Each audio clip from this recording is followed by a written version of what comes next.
Hello বন্ধুরা, আসসালামু আলাইকুম। আমি আপনাদের আজ চিতই পিঠা বানানো দেখাবো। আমি চাইলের গুঁড়া আর লবণ গরম কুসুম কুসুম পানিতে ভিজে রেখেছিলাম 1 ঘন্টা।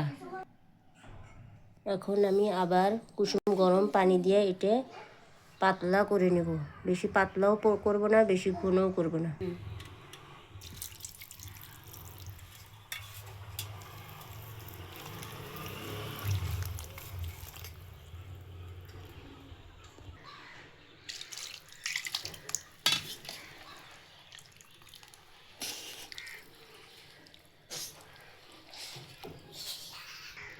এখন আমার গুলানো শেষ।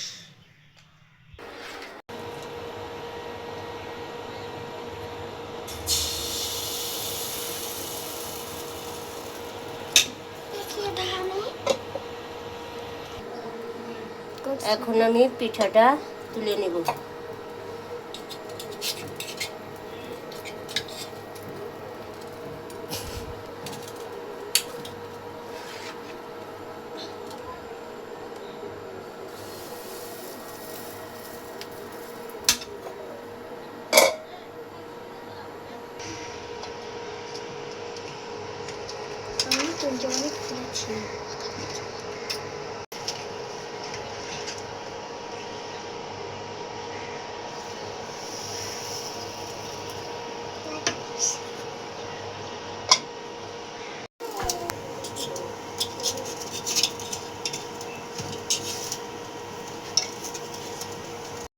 দুধের মধ্যে পিঠে দিয়েছি, এখন গুড়টা ঠান্ডা হয়েছে, আমি দুধের মধ্যে দিয়ে দিব।